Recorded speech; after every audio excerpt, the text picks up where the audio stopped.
This is your Transformers Listen and Play book. Included with this book are 2 sheets for color forms, one on the front page and one on the back. As you listen to this story, you can place the color forms on the scenes printed in this book.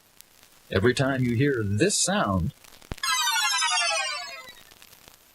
it means it's time to turn to the next page. When you're finished listening to the story, you can turn the tape over and record your own story. All right now, let's begin.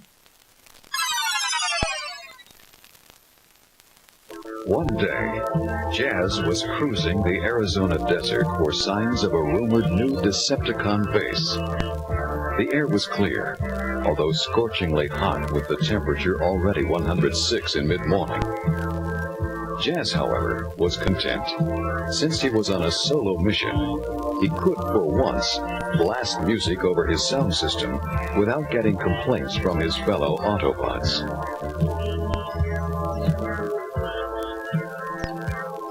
We interrupt your regular radio program for this special news bulletin. Repeat, this is a special news bulletin. Government officials today confirm that airline passenger planes have mysteriously disappeared from major airports across the nation. These planes, each carrying several hundred passengers, were last seen at roughly 1,900 feet above the airports. At this point, according to one official, the planes seem to vanish and cannot be detected by radar. Experts have concluded that the technology necessary to make these planes disappear is far too advanced for ordinary terrorists. Repeat, this has been a special news bulletin. We return to your regular radio show. Just as the announcement finished, Jazz detected a human lying at the edge of the road. He screeched to a halt. Can I give you a ride? Excuse me, perhaps you'd be more comfortable in here. But the man only moaned. Jazz searched his memory banks under recreation of carbon forms and found nothing on lying by roads. So he picked the man up and gently placed him in the passenger seat. Perhaps our medic Ratchet could check this human's circuits. In a daze, the moaning man heard Jazz's voice, but saw no one in the car. Wait a minute! Where are you? I'm right here. Let me out of here! A talking car? You're with them, aren't you? First the plane spoke to me, then that horrible insect bit me, and now a car is talking. The world's going crazy! Let me out of here! With that, the man fainted. These carbon forms could use some design improvement. He's out cold. Insects? Talking planes? Could that be the Insecticons and Decepticons? Well, there's more here than meets the eye. I better get back to base.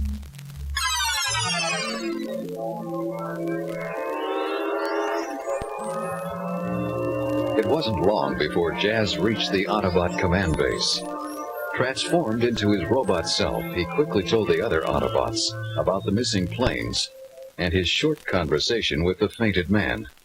I don't know, Chief, but I have a hunch that this human met up with our mortal enemy, the Decepticons, and that they are somehow behind this missing plane business. For once, Jazz could be right. This carbon form is wearing an airline mechanic's jumpsuit. I'll bet 20,000 bolts that this human got in the Decepticon's way. You've done well, Jazz. Ratchet, come fix this human. Any victim of the Decepticons is a friend of ours. We must help him. And in turn, perhaps he can help us get to the bottom of this plane mystery. I'm a medic, not a specialist on carbon forms. I can't weld them back together. How do I know what's wrong with it? Maybe he's out of fuel, just like we're going to be if Jazz keeps going out on these joyrides of his. Good thinking. This carbon form is probably dehydrated. After all, who knows how long he's been lying in the desert. Give him some water. Ratchet poured water into the fainted man's mouth. Though still woozy, the man opened his eyes. My gosh! I must have died. Is this heaven? All that time, I thought heaven had cute little angels flying around. But no, just my luck. It's chock full of big metallic clunkers. Pardon me, but we're no clunkers. And you're not in the place you call heaven. You're in our base. But once you've answered a few questions, we can find heaven's geographic coordinates and have you brought there if you wish. That's okay. I'd rather get there myself. But who are you? And what am I doing here? I thought we were going to be asking the questions. We are the Autobots. 4 billion years ago, by human counting, our home planet Cybertron was racked by war between us and our enemies, the Decepticons. I, Optimus Prime, the commander, led a space mission that was ambushed by the Decepticons. We all crashed into a volcano on your planet. Somehow, the volcano's recent eruption reactivated the ship and everyone on it, including the Decepticons. We were all reprogrammed to be able to transform into what the ship's mind perceived as the dominant life form here. Machines. Watch. Optimus Prime signaled to Jazz, and as the man's eyes bulged, Jazz transformed into a Porsche. Isn't that the car in the desert that picked me up? Affirmative, Pink Thing. But why was I there anyway? And my name is Steve Gymo, not Pink Thing. That was our question, Steve. I can't remember. While I was checking over one plane, this other jet rolled up, with no one in the cockpit, and ordered me not to move. Then there was this shrill noise, and an insect screeched in my ear. You will remember nothing. Nothing. Nothing. This is Bombshell, and you will remember only my sting. The next thing I knew, I was in the desert. Sorry, I guess that doesn't help very much. No, Steve, that does help. Now we know that the Decepticons and Insecticons are behind these mysterious disappearances of the humans' planes. But why? How can they gain from it? Why would they want those humans? Humans can't be converted into fuel. That's where you're wrong, Jazz. I'll bet 5 turbo boxes that the Decepticons are holding those innocent humans as hostages. Once they kidnap enough carbon forms, they'll probably demand that the government give them fuel in exchange for citizens. They must and will be stopped. The only big airport in this state is Phoenix International. And that's one of the few that hasn't had any disappearances. It's probably one of their next targets. But this time, they'll have to answer to the Autobots. Yeah, and to me too.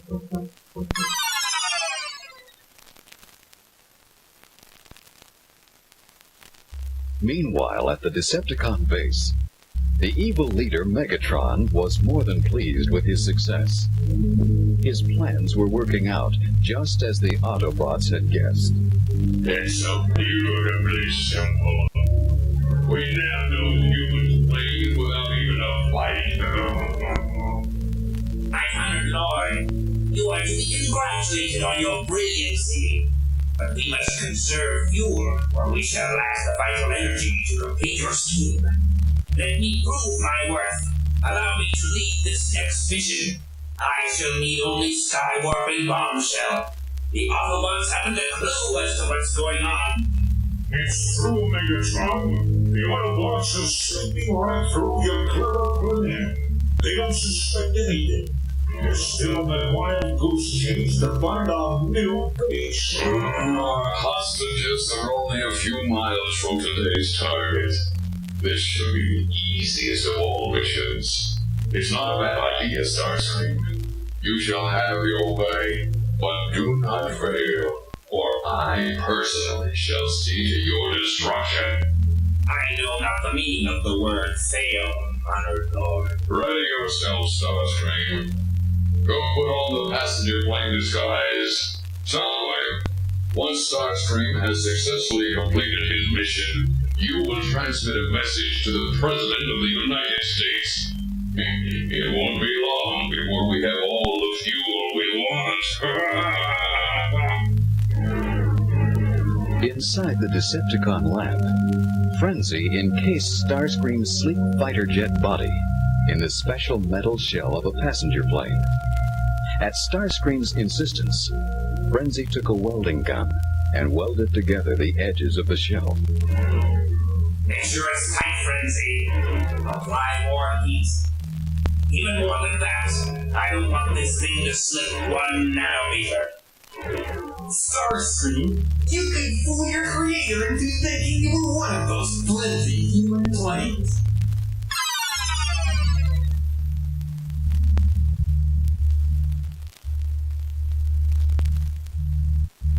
A half hour later, when Starscream, Skywarp, and Bombshell flew above Phoenix International Airport, it looked no different from all the other human airports. Sure of success, Starscream was considering how this mission would boost his already powerful status within the Decepticon ranks. One day, my friends, I shall be your great leader. And when that time comes, you shall never thirst for fuel. You will always have more than you need. But unbeknownst to Starscream, the Autobots had tracked down the abandoned warehouse where the Decepticon Rumble was holding the hostages. At the very moment that Starscream was speaking, Rumble was in the thick of an Autobot assault. Trailbreaker had jammed the communication waves, and Rumble was unable to signal for help. As the Autobots attacked Rumble, Steve led the humans to safety. Not knowing any of this, Starscream proceeded with his mission.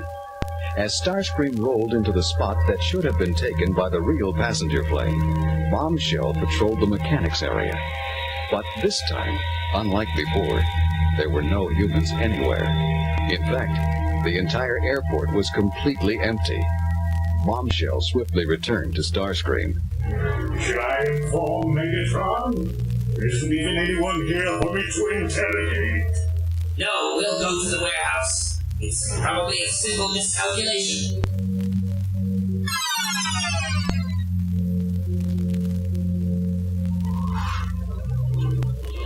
So Starscream, Bombshell, and Skywarp flew off for the warehouse. Ignorant of Earth culture, none of the 3 Decepticons realized that a major airport is normally never completely empty. Meanwhile, at the warehouse, Hound was tracking their approach. Rumble lay on his back. A well-aimed shot had put a hole in his fuel tank, and he was unable to move. 10 seconds and the party begins.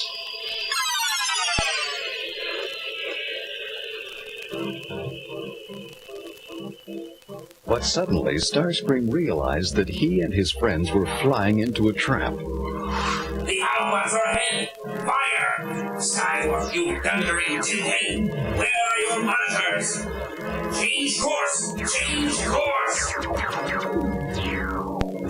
However, it was too late. The battle had begun. Starscream, you will be the first Decepticon that I shoot down today. Not so fast, brother. I've got my eye on that slime.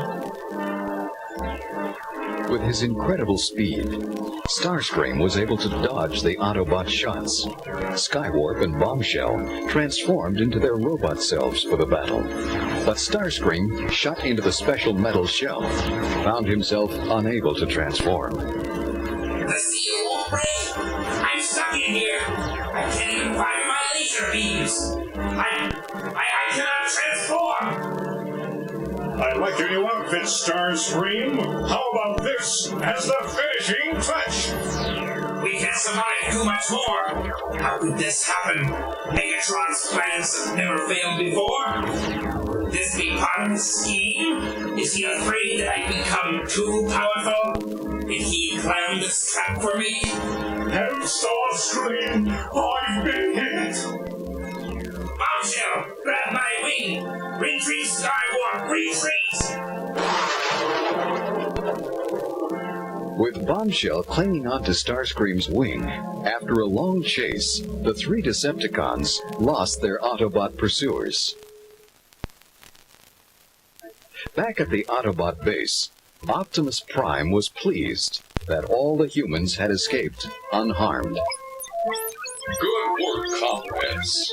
The humans are free, and Megatron's evil scheme is foiled. And we couldn't have done it without you, Steve. You see, even the littlest fighter among us can combat the forces of evil. We thank you, Steve. And I'm sure your people will thank you. Aw, shucks, Chief. If you big boys ever need a hand, I'm your man.